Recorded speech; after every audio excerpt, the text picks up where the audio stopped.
femme doit respecter et aider son mari à construire le foyer.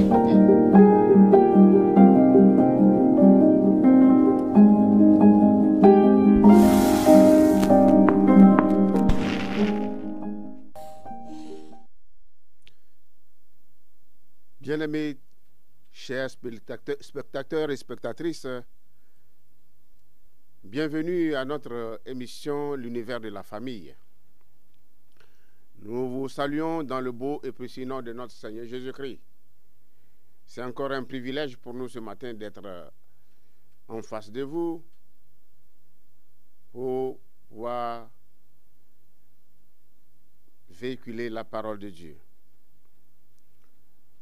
Partout où vous êtes, je vous salue dans le nom de Jésus. Mais avant toute chose, nous allons prier. Notre Dieu, notre Père, tu es toujours un Dieu d'amour, un Dieu compatissant, un Dieu bon. Voilà pourquoi tu nous as fait grâce de voir encore un nouveau jour. Mais cet après-midi, qui sommes-nous pour vous parler en ton nom? Si nous sommes ici, c'est par pure grâce. Voilà pourquoi nous voulons te dire merci. Nous voulons recommander ce moment entre tes mains, que le Saint-Esprit parle au travers de nous et que tout ce qui sortira puisse amener une solution dans un foyer afin que la gloire te revienne. Nous te bénissons, Seigneur, pour les bonnes choses que tu as toujours de réserve pour nous. Sois béni, sois élevé, sois magnifié d'éternité en éternité au nom de Jésus. Amen. Bien-aimés frères et sœurs dans le Seigneur, le thème de cet après-midi s'intitule « Le problème de la comparaison dans la relation du couple ». Le problème de la comparaison dans la relation du couple. Et nous tirons notre message de 1 Samuel, chapitre 8, versets 1 à 22, que nous n'allons pas tous dire, parce que c'est un texte un peu long, mais nous allons lire du verset 1 au verset 9. 1 Samuel 8, verset 1 à verset 22, mais nous allons lire du verset 1 au verset 9. Là, il est écrit: lorsque Samuel devient vieux, il établit ses fils juges sur Israël. Son fils premier-né se nommait Joël, et le second Abijah. Ils étaient juges à Beersheba. Les fils de Samuel ne marchaient point sur ses traces. Ils se livraient à la cupidité, recevraient des présents et violaient la justice. Tous les anciens d'Israël s'assemblèrent et vinrent auprès de Samuel à Rama. Il lui dit: voici, tu es vieux, et tes fils ne marchent point sur tes traces. Maintenant, établis sur nous un roi pour nous juger, comme il y en a chez toutes les nations. Verset 6. Samuel vit avec déplaisir qu'il disait: donne-nous un roi pour nous juger. Et Samuel pria l'Éternel. Verset 7, l'Éternel dit à Samuel: écoute la voix du peuple dans tout ce qu'il te dira, car ce n'est pas toi qu'il rejette, c'est moi qu'il rejette, afin que je ne règne plus sur eux.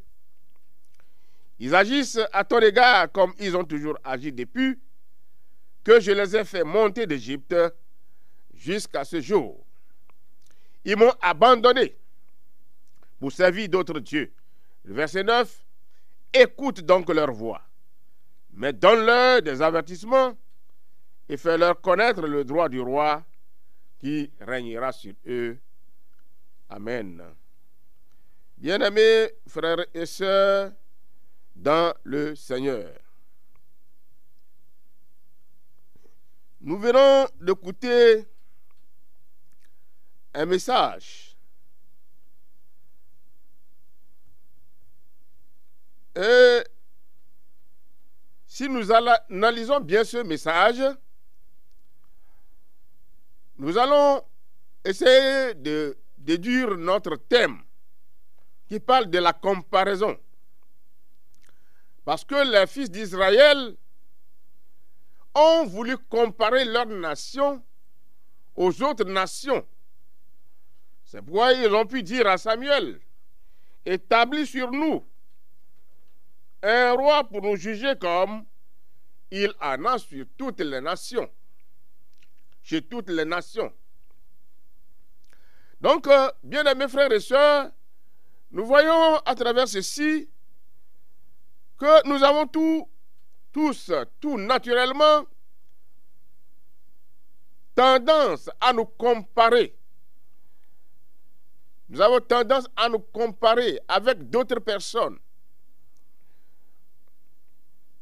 Des familles qui se comparent à d'autres familles, des hommes qui se comparent à d'autres hommes et des femmes qui se comparent à d'autres femmes.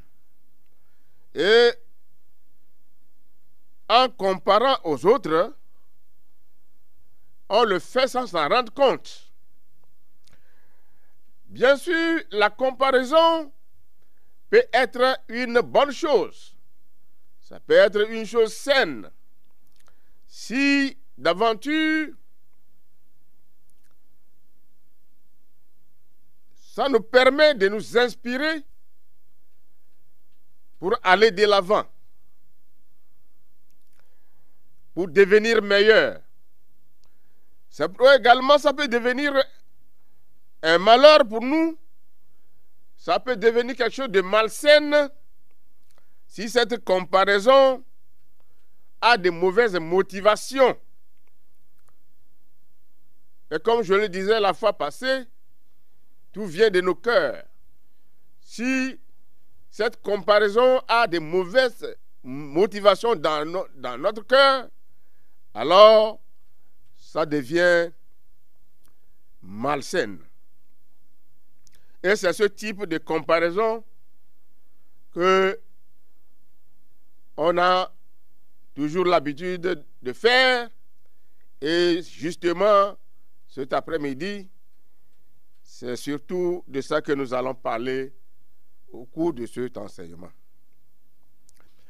Le danger de la comparaison est particulièrement présent avec le développement des médias sociaux.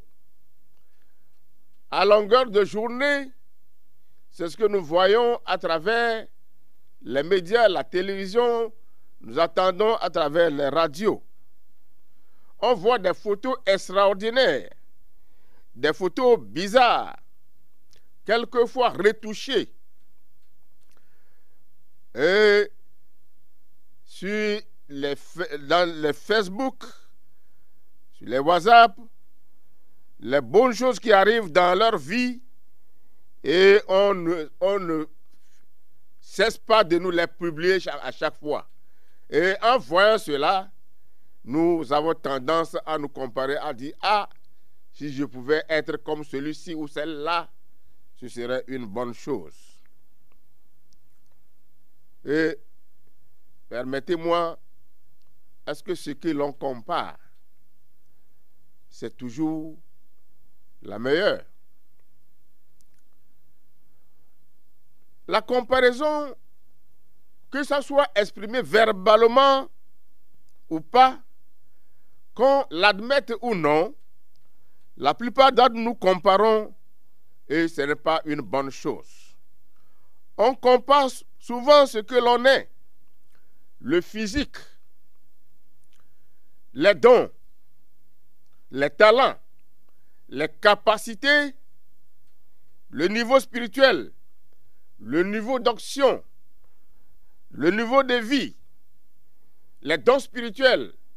On compare notre maison à d'autres maisons. à la maison de notre voisin d'à côté, mais aussi ce qu'on a, les biens matériels, la situation sociale, les avantages et les privilèges, on les compare toujours. On compare même nos enfants à d'autres enfants. Et nous disons si seulement ma femme, avec le physique de ma collègue de service, ou bien c'est la femme qui dit si mon mari pouvait avoir une voiture comme celui-là, et c'est ce que nous comparons, nous essayons de comparer toujours. J'aime les femmes douces. Oh, les femmes querelleuses, moi je n'aime pas. Et d'autres peuvent vous dire, non, j'aime des femmes qui s'expriment très bien. J'aime les hommes fidèles. Et la femme peut dire, si mon mari peut être fidèle comme celui-là, j'aimerais tellement que ma femme soit mince comme celle-ci. Voyez-vous, c'est de ces choses-là que nous essayons chaque jour de comparer. Parfois, nous arrivons à dire que, dans l'autre maison, vraiment, à voir, ils sont très heureux. Regarde comment ils se disputent. Regarde comment ils causent chaque jour, etc. Beaucoup de choses qui nous viennent à la tête. La maison de tel X n'est pas désordonnée. Mais voyez comment notre maison est désordonnée. Pourquoi est-ce qu'il y a autant de désordre chez nous? Ma femme est trop paresseuse. Pourquoi mon mari ne touche pas autant que les siens?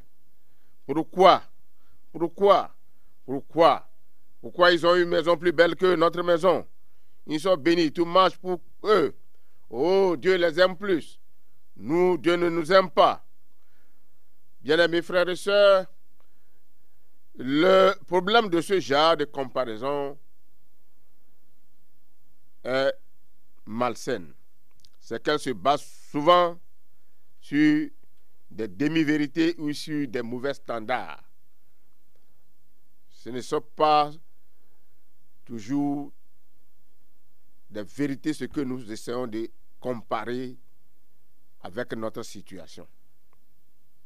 Elle produit le ressentiment, ça produit l'envie, la jalousie, ça produit l'amertume et la colère. Il est courant de vivre notre vie quotidienne en nous comparant aux autres. Nous posons des questions telles que: pourquoi est-il plus béni que moi? Pourquoi a-t-il reçu la promotion que moi?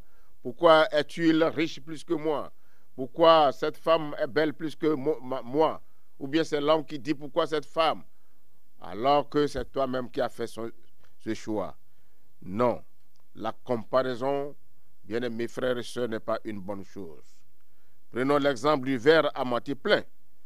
Quand l'homme regarde à sa vie, il a plutôt tendance à regarder la partie à moitié vide, c'est-à-dire à tout ce qui ne va pas, la promotion qu'il n'obtient pas, les prières qui tardent à venir, les tensions avec une personne au travail, la situation de vie dans leur foyer. Et au lieu de regarder à la partie à moitié pleine de ce même verre qui correspond tout à fait à ce qui est bon dans sa vie, on compare à l'autre partie qui n'est pas pleine. Non, une telle attitude crée du ressenti dans le cœur des personnes et les empêche de se réjouir de tout ce qui est positif dans leur vie. C'est ce qui est arrivé au peuple d'Israël. C'est Dieu qui les a conduits depuis l'Égypte. Et en voyant tous les miracles que Dieu a opérés dans la vie de ses enfants, dans la vie du peuple d'Israël, normalement, ils ne doivent pas se plaindre. Et pourtant, c'est eux qui, à un moment donné, ils ont fini par se plaindre pour essayer de comparer leur situation à la situation des peuples païens qui les entourent. L'apôtre Paul s'adressant aux Romains, dans Romains chapitre 12, verset 15, a dit: réjouissez-vous avec ceux qui se réjouissent, pleurez avec ceux qui pleurent.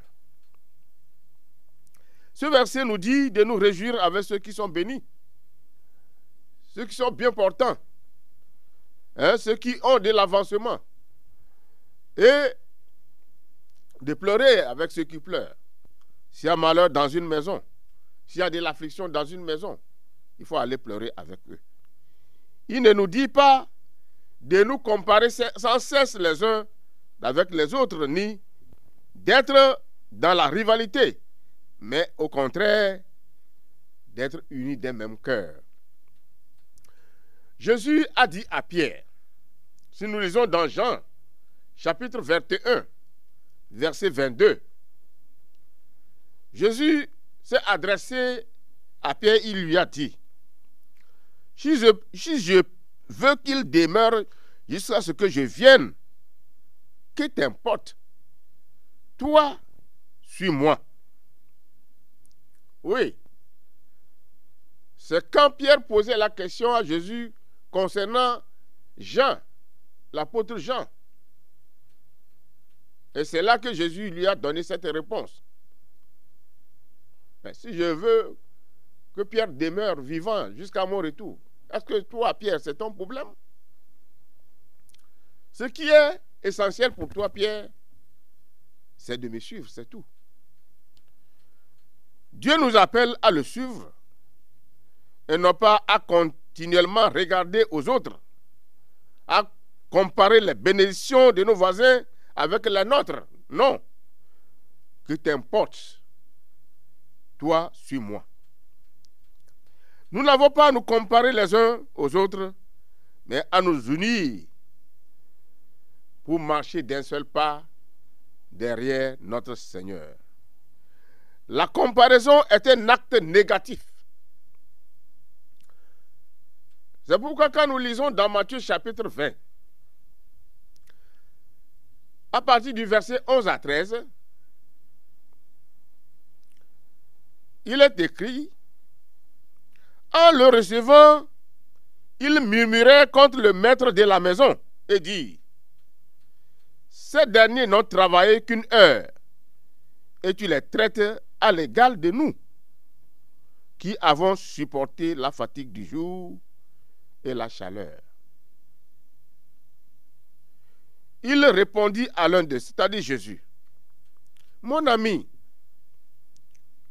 je ne te fais pas tort. N'es-tu pas convenu avec moi d'être dénié? Tu n'as pas lu que Jésus a payé ceux qui ont commencé à 6 heures, 11 heures, 14 heures, 17 heures. À 18 heures, ils ont eu les mêmes salaires.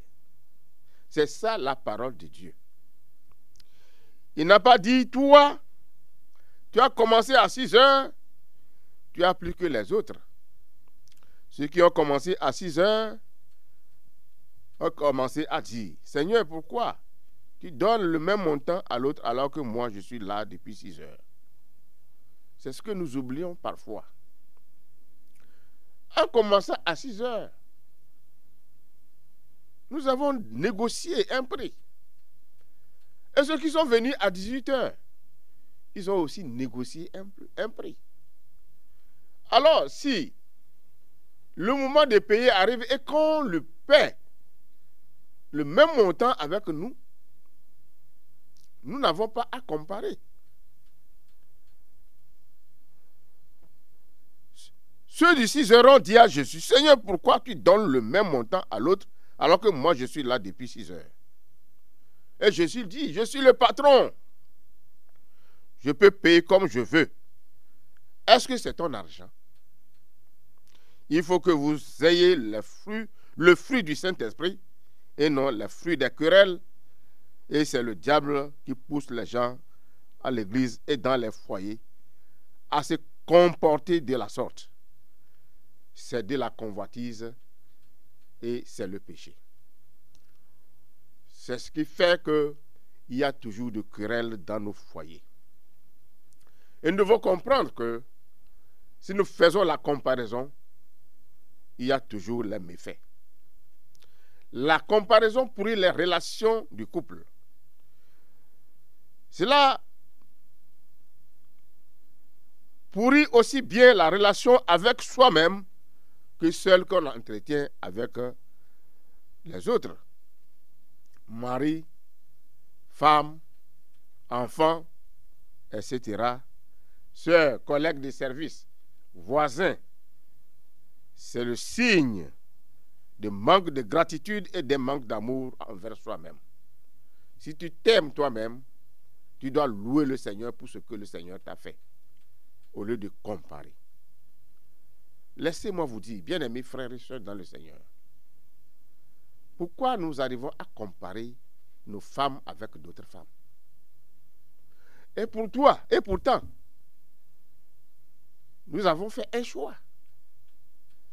Et nous avons dit, c'est telle femme qui me plaît. C'est pourquoi nous l'avons choisie. Pourquoi maintenant, au cours des années, nous arrivons maintenant à faire la comparaison? Ça, on peut l'appeler l'insatisfaction. On n'est pas reconnaissance. C'est manque de reconnaissance envers notre Dieu. Celui qui aime soi-même ne peut pas aimer les autres. Celui qui ne s'aime pas lui-même ne peut pas aimer les autres. Il faut t'aimer toi-même d'abord afin de pouvoir aimer aussi les autres. C'est pourquoi l'apôtre Paul, s'adressant à son fils spirituel Timothée, dans 2 Timothée chapitre 2 verset 22, il lui a dit: fuis les passions de la jeunesse et recherche la justice, la foi, la charité et la paix avec ceux qui invoquent le Seigneur d'un cœur pur. Et là continue, repousse les discussions folles et inutiles, sachant qu'elles font naître des querelles. Le but ici, c'est que chacun de nous apprenne à s'aimer et à se valoriser lui-même. Et aimer, valoriser ce que Dieu nous a donné. C'est une des clés pour développer les relations saines et vivre une vie heureuse dans notre couple. La comparaison, bien aimé, apporte le découragement et l'autocondamnation. C'est comme si tout ce que Dieu a fait pour toi, c'est comme si tu veux juger Dieu. Non, ce n'est pas une bonne chose. La comparaison apporte toujours le découragement dans nos vies, car il y aura toujours quelque chose de meilleur, de plus riche, de plus compétent que nous. En conséquence, nous comparer avec les autres personnes engendre automatiquement le sentiment d'infériorité et de rabaissement qui nous amènera à penser que finalement nous sommes incapables. Cette pensée d'incapacité pousse au découragement. Ce découragement peut devenir de l'autocondamnation. Oh, pourquoi j'ai choisi une telle femme? Si c'est que c'est l'autre là que j'avais choisi, ce serait meilleur. Et pourtant, en choisissant cette femme, tu as dit que c'est le Seigneur qui t'a dirigé, que ce n'est pas la force du Saint-Esprit que tu l'as fait. Et voilà aujourd'hui que tu viens à comparer. C'est l'autocondamnation et c'est le péché, ce n'est pas une bonne chose. Par nature, l'homme a tendance à toujours rapprocher sa vie avec celle de quelqu'un de meilleur. Le résultat d'un tel processus est pratiquement certain: le découragement et la dépréciation de soi. Ce sont ce sentiment qui pousse à nous condamner.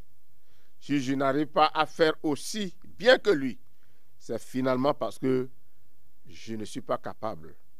Chassons ce raisonnement de nos cœurs, de nos pensées.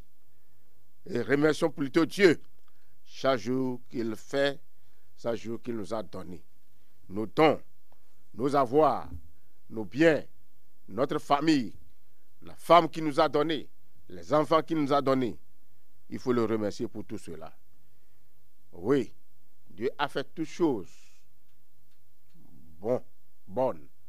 Tout ce que Dieu a fait est bon. C'est pour cela que nous devons éviter de nous comparer aux autres. Hein? Il nous appelle plutôt à influencer la société dans laquelle nous sommes pour pouvoir lui transmettre le message de l'évangile. Mais attention, dans notre vie, nous avons quand même besoin des personnes qui sont meilleures que nous, quand nous allons apprendre à leur côté. Oui, nous devons apprendre à leur côté. C'est pour cela que s'il y a quelqu'un de meilleur que toi, non, ne l'envie pas. Il faut plutôt l'approcher de lui donner des conseils. Il va te montrer la voie à suivre. Vous voyez, les 5 doigts de notre main ne sont pas les mêmes. Dieu sait avant de créer les 5 doigts de cette façon. Il y a le pouce qui est différent de l'index. Hein? Il y a l'index qui est différent du majeur, etc., etc. Donc, nous devons comprendre que Dieu, il est souverain.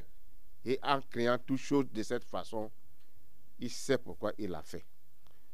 Et si nous comprenons cela, et que nous vivons, nous nous aimons nous-mêmes, et que nous sommes satisfaits de notre situation, alors cela nous fera grandir. Combien nous constatons un fossé grandissant entre les générations, alors que les jeunes ont tant besoin de conseils. Si nous voyons aujourd'hui les jeunes, ils ne veulent pas plus recevoir des conseils auprès des grands. Les personnes qui pensent tout savoir, en réalité, ce sont des personnes qui sont fragiles. C'est en apprenant des meilleurs que nous grandirons et que nous obtiendrons des succès. Si une personne est plus compétente que nous, ne rentrons pas dans une comparaison inutile qui va nous décourager aussitôt, mais allons vers lui. Apprenons de son expérience, parce que c'est la comparaison qui amène l'insatisfaction. Mettons devant nos yeux toutes les bontés de Dieu déversées dans notre vie, et nous verrons combien elles sont nombreuses. Chaque bénédiction divine, bien-aimés frères et sœurs dans le Seigneur, est une raison de plus de nous combler. Un croyant ne peut pas vivre dans les sanctifications et encore avoir le regard tourné vers Dieu. Dieu veut également que nous apprenions à nous sentir satisfaits en dépit des situations que nous vivons. Que notre famille soit pauvre ou riche, que notre travail soit bien rémunéré ou pas, que nous soyons grands ou petits, remercions toujours Dieu pour tout ce qu'il nous a donné. Soyons heureux parce que c'est Dieu qui nous a placés dans ce domaine-là. Bien-aimés frères et sœurs, la comparaison, comme je l'ai déjà dit, entraîne toujours l'insatisfaction, puis le découragement, et après le découragement, nous rentrons dans l'auto-condamnation. Et si nous vivons de cette façon, nous n'aurons jamais de satisfaction avec notre Dieu. Oui, demandons plutôt que Dieu nous encourage, qu'il nous donne de l'avant afin de remporter des succès. Pourquoi toujours vouloir se mesurer avec les autres? Pourquoi toujours vouloir comparer les autres femmes avec ta femme à la maison? Tu vois, c'est ce qui cause toujours des problèmes dans la maison. Il faut cesser de faire de telles choses. Éviter de comparer. Si tu veux que ton enfant soit comme les autres enfants, il faut bien l'éduquer. Il faut l'entretenir. Il faut l'aider. Il faut le mettre dans des grandes écoles.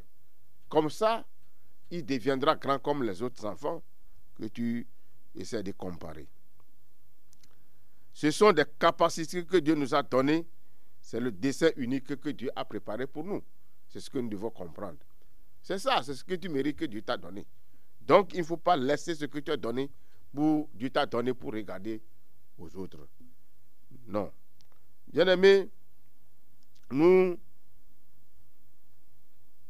allons voir qu'est-ce qu'il faut faire pour être libéré de cet esprit-là, de la comparaison. Qu'est-ce que nous devons faire pour nous libérer? Pour être libéré de la comparaison, la première chose, c'est qu'il faut de la considération.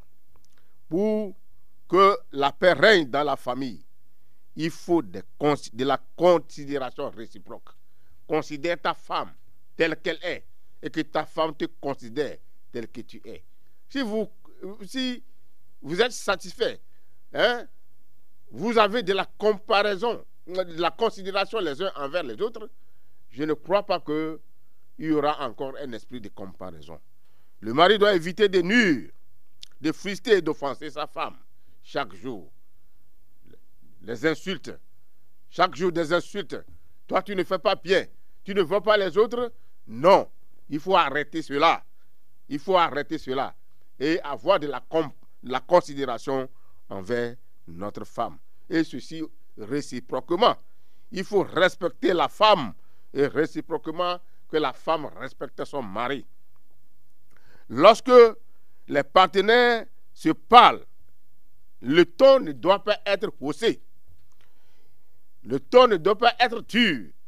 Ils doivent parler avec douceur les uns avec les autres. C'est ça l'acte d'amour. Parce qu'en faisant cela, nous montrons l'amour que nous avons envers notre partenaire. Les parents doivent aussi toujours considérer leurs enfants, prendre soin d'eux, d'être pour eux des modèles. Les enfants, à leur tour, doivent respecter leurs parents et éviter de faire tout ce qui peut les nuire.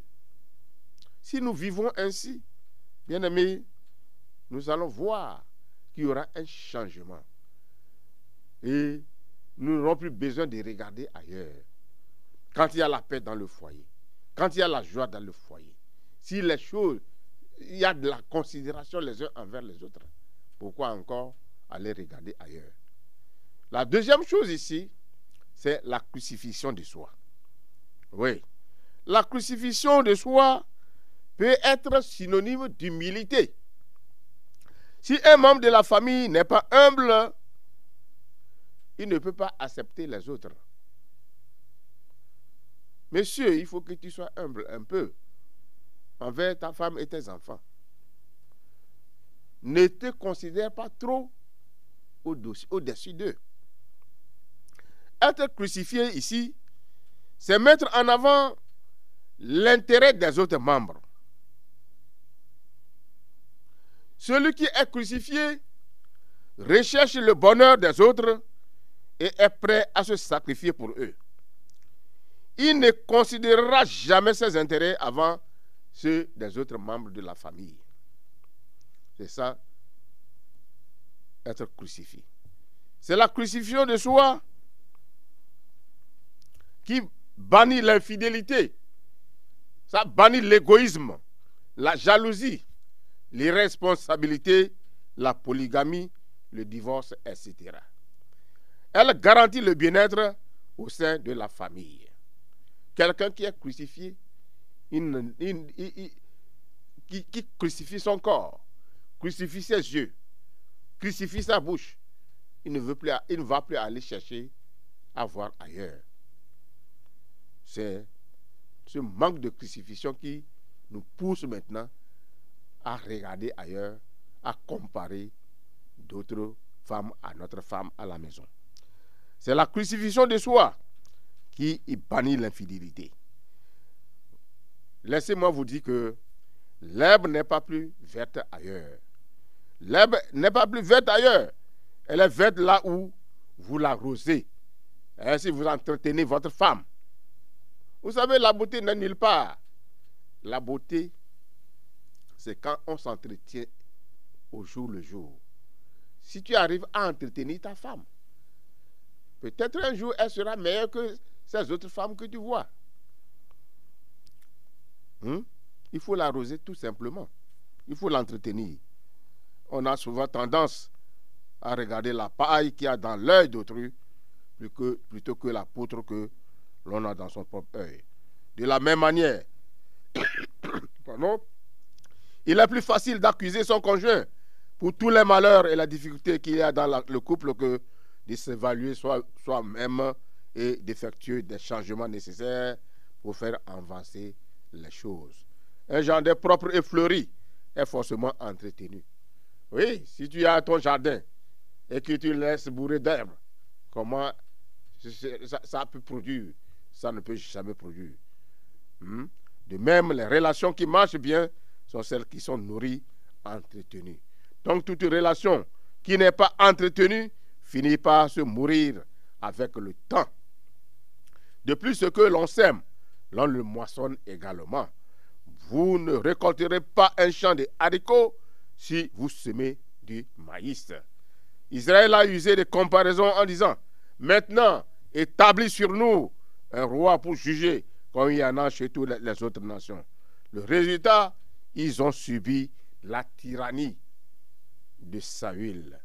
Et c'est pourquoi Dieu a dit à Samuel de leur dire, le genre de roi que je vais établir sur eux.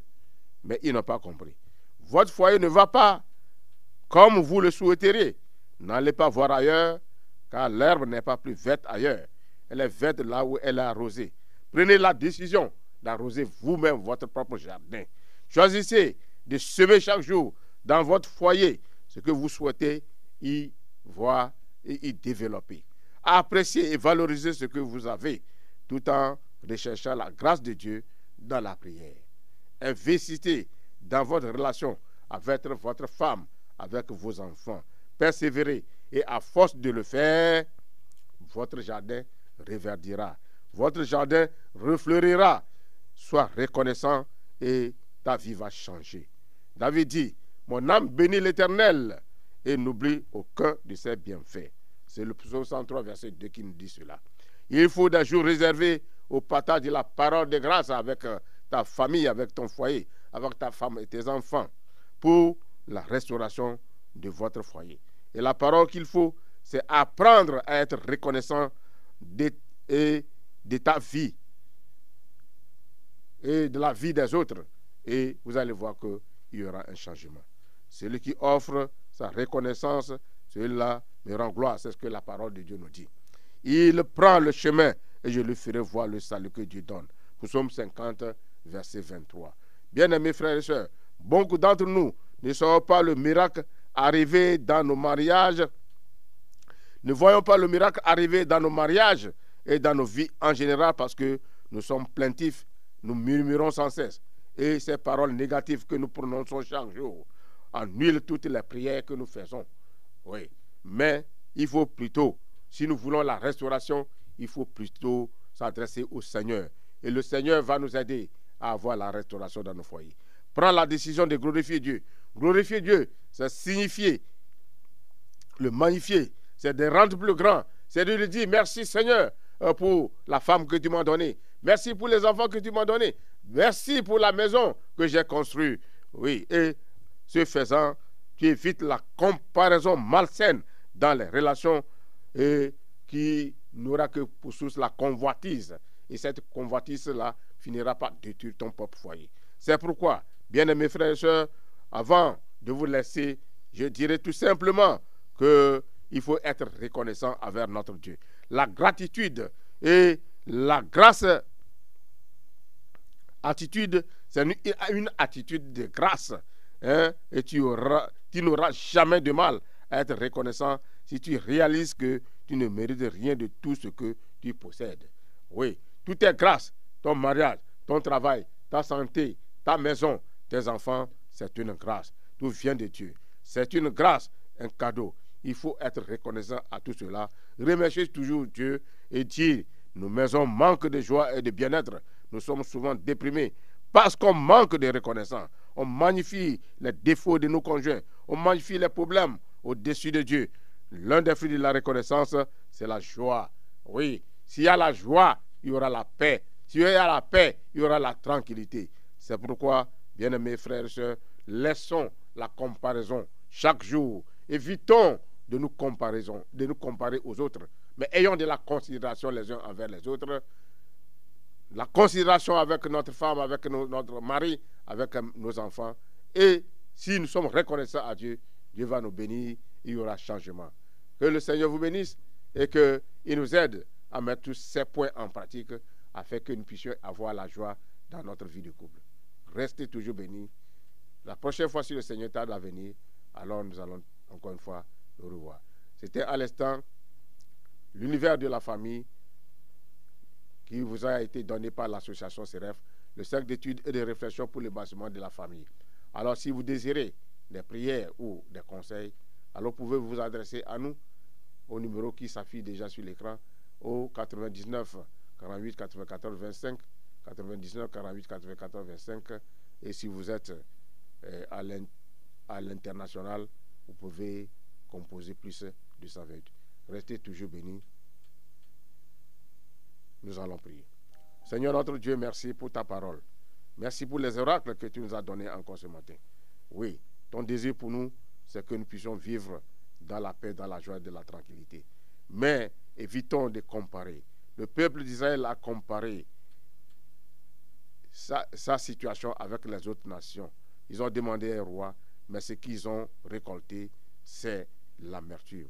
Seigneur, aide-nous à éviter la comparaison et à vivre une vie de reconnaissance envers toi, afin que tu puisses toujours nous bénir pour la paix dans nos foyers.